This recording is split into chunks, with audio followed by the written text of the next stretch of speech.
दोस्तों नमस्कार, स्वागत है आप सभी का। अगर फिर से चले जानते हैं राजस्थान की ताजा खबरों को, लेकिन उससे पहले अगर आपने अभी तक इस चैनल को सब्सक्राइब नहीं किया तो सब्सक्राइब कर लें, जिससे कि आपको राजस्थान की ताजा खबर रोजाना मिलती रहे। पहली बड़ी खबर, बहुजन समाज पार्टी की राष्ट्रीय अध्यक्ष मायावती ने राजस्थान की गहलोत सरकार के द्वारा की गई घोषणा को चुनावी छलावा बताया। साथ ही मध्य प्रदेश भाजपा एवं तेलंगाना की बीआरएस सरकार पर सवाल उठाए। मायावती ने ट्वीट के माध्यम से लिखा कि राजस्थान में विधानसभा आम चुनाव की नजदीक अब वहां की सरकार द्वारा 500 रुपए में रसोई गैस एवं 100 यूनिट फ्री बिजली देने आदि की घोषणा अस्पष्टता चुनावी छलावा नहीं तो और क्या है। बड़ी खबर, राजस्थान में सीएम गहलोत की फ्री बिजली की घोषणा के बाद नेता प्रतिपक्ष राजेंद्र राठौर का बयान पीएम मोदी के दौरे के बाद ही क्यों किया गया। बुधवार 31 मई की रात मुख्यमंत्री अशोक गहलोत ने चुनावी साल में आमजन के लिए एक और बड़ी घोषणा की। सीएम ने राजस्थान के सभी परिवारों के लिए 100 यूनिट बिजली फ्री कर दी है, जिसका मतलब बिजली यूनिट के अलावा अन्य कोई अस्थायी शुल्क भी नहीं लगेगा। वहीं मुख्यमंत्री अशोक गहलोत ने 200 यूनिट तक बिजली खर्च करने वाले परिवारों के लिए 100 यूनिट बिजली फ्री और अगले 100 यूनिट बिजली पर किसी भी तरह का अतिरिक्त शुल्क न लेने की घोषणा कर दी है।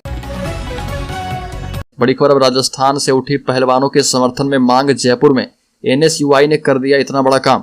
आपको बता दें कि अब राजस्थान से भी दिल्ली में प्रोटेस्ट कर रहे पहलवानों के समर्थन में एक मांग उठी है। इसको लेकर एनएसयूआई के प्रदेश अध्यक्ष अभिषेक चौधरी सहित बड़ी संख्या में छात्र भाजपा मुख्यालय का घेराव करने पहुंचे और एनएसयूआई कार्यकर्ताओं ने विरोध के दौरान बीजेपी मुख्यालय का घेराव करने की कोशिश की।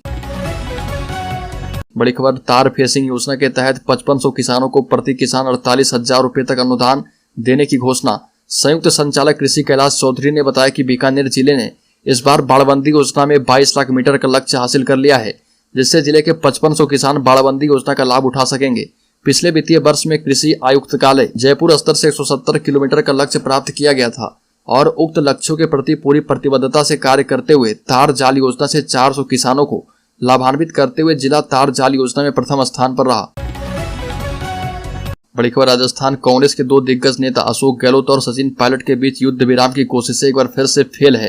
कांग्रेस के अध्यक्ष मल्लिकार्जुन खड़गे और पूर्व अध्यक्ष राहुल गांधी की दोनों नेताओं की से मुलाकात के बाद सुलह का जो ऐलान दिल्ली में किया गया था वह राजस्थान की रेत में मिल गया। सचिन पायलट ने पहली बार चुप्पी तोड़ते हुए साफ कर दिया है कि वह अपनी मांगों पर अडिग रहेंगे। पायलट 15 दिन की मोहलत देते हुए पहले भी कह चुके हैं कि यदि उनकी मांगे नहीं मानी गई तो पूरे राज्य में आंदोलन करेंगे। बड़ी खबर, केजरीवाल की रैली में भीड़ जुटाने का लक्ष्य। आम आदमी पार्टी के राष्ट्रीय अध्यक्ष और दिल्ली के मुख्यमंत्री अरविंद केजरीवाल की 18 जून को श्रीगंगानगर दौरे की तैयारियों के सिलसिले में हनुमानगढ़ में पार्टी कार्यकर्ताओं की बैठक हुई और बैठक में पूर्व जिला परिषद सदस्य और पूर्व सरपंच इमामुद्दीन भाटी ने कांग्रेस छोड़कर आम आदमी पार्टी की सदस्यता ग्रहण की है। आपको बता दें कि 18 जून को श्रीगंगानगर में आम आदमी पार्टी के राष्ट्रीय अध्यक्ष अरविंद केजरीवाल के आगमन पर होने वाले कार्यक्रम में शपथ दिलाई जाएगी। बड़ी खबर, कांग्रेस अध्यक्ष मल्लिकार्जुन खड़गे के घर पर सुलह बैठक के 2 दिन के बाद अब सचिन पायलट ने साफ कर दिया है कि 15 मई को रखी गई 3 मांगों पर कोई समझौता नहीं किया जाएगा। पायलट ने सरकार को फिर से अल्टीमेटम याद दिलाया और टोंक के ग्रामीण क्षेत्रों के दौरे के दौरान पायलट ने कहा कि युवाओं से सार्वजनिक मंच पर किए गए कमिटमेंट हवाई बातें नहीं है, तीनों मांगों पर कोई समझौता नहीं किया जाएगा। पायलट ने कहा कि 3 दिन पहले मैंने इन बातों को दिल्ली में रखा था और सब इस बातों को जानते हैं।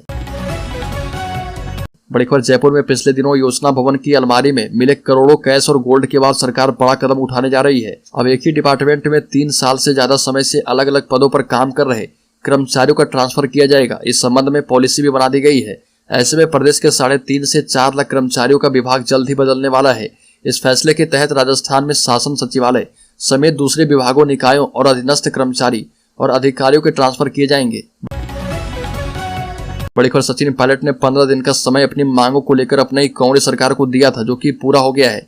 लेकिन उससे पहले दिल्ली आलाकमान ने दोनों को साथ बैठाकर ऐलान कर दिया कि कांग्रेस मिलकर चुनाव लड़ेगी। अब इस मामले पर उपनेता प्रतिपक्ष सतीश पूनिया ने कहा कि सचिन पायलट वसुंधरा राजे के खिलाफ भ्रष्टाचार की जांच की मांग कर रहे। सचिन पायलट का यह बयान सिर्फ सियासी बयान तक सीमित है। मुझे लगता है कि कांग्रेस पार्टी राजस्थान में एक बड़े विभाजन की तरफ जा रही है, जिसका खुलासा जून महीने में हो जाएगा। बड़ी खबर, राजस्थान में अब घरेलू बिजली कंज्यूमर्स को 100 यूनिट तक बिजली बिल जीरो आएगा। किसी भी कंज्यूमर को पहले 100 यूनिट तक बिजली खर्च करने पर कोई बिल नहीं आएगा। इसके अलावा 200 यूनिट तक बिजली बिल पर किसी तरह का surcharge, permanent charge, electricity fees नहीं देनी होगी। सीएम अशोक गहलोत ने देर रात इसकी घोषणा कर दी है। बड़ी खबर, भारत जोड़ो का नारा देने वाली कांग्रेस उसी राजस्थान में कांग्रेस एकजुट नहीं है। अब भी कई नेताओं के पास 2 पद है, न जिलाध्यक्ष बनाए गए, न युवाओं को मौका मिला। राजस्थान में 6 महीने बाद विधानसभा चुनाव होने हैं, मगर कांग्रेस में अब तक गहलोत वर्सेज पायलट खत्म नहीं हुआ। दिल्ली में पिछले दिनों बैठक में मुख्यमंत्री अशोक गहलोत और सचिन पायलट के एक साथ चुनाव लड़ने की बात सामने आई, लेकिन दोनों कितना एक हो पाते हैं यह अब भी किसी के लिए कह पाना मुश्किल है। इधर दोनों के बीच गुटबाजी का असर कांग्रेस में जमीनी स्तर के संगठन पर देखना पड़ रहा। लोकसभा और विधानसभा चुनाव में पहले पार्टी में नई जान फूंकने के लिए कांग्रेस ने पिछले साल मई के महीने में ही चिंतन शिविर आयोजित किया था, लेकिन इसका असर नहीं हुआ। बड़ी खबर, कर्नाटक की हार के बाद बीजेपी का फोकस राजस्थान पर। कर्नाटका में हार के बाद बीजेपी की सेंट्रल लीडरशिप का पूरा फोकस अब राजस्थान पर है। पीएम मोदी की सभा के बाद और भी कई सभाएं होगी। प्रदेश संगठन की ओर से इसके लिए हर जिला कार्यकारिणी को कार्यकर्ताओं को जनसभा तक लाने का टारगेट दिया गया है। मोदी की सभा के बाद ही भाजपा के कई बड़े नेता यहां पर सभा करेंगे। महाजनसंपर्क अभियान के जरिए बीजेपी कोशिश करेगी कि मोदी सरकार के कामों को जनता के बीच पहुंचाकर गहलोत सरकार की फ्री बिजली और चिरंजीवी जैसी योजनाओं से बने माहौल का असर कम किया जाए। इस अभियान को व्यापक स्तर पर चलाने के लिए बड़े नेताओं की संभाग, जिला और मंडल स्तर पर अलग अलग जिम्मेदारी तय की गई है। बड़ी खबर, सरकार के खिलाफ सफाई कर्मचारियों ने निकाला मशाल जुलूस। बोले 30,000 पदों पर भर्ती करे सरकार, नहीं तो करेंगे कार्य बहिष्कार। राजस्थान में सफाई कर्मचारियों की भर्ती को लेकर वाल्मीकि समाज का विरोध बढ़ता जा रहा और जयपुर के सफाई कर्मचारियों ने नगर निगम हेरिटेज मुख्यालय से चांदपोल हनुमान जी मंदिर तक विशाल जुलूस निकाला।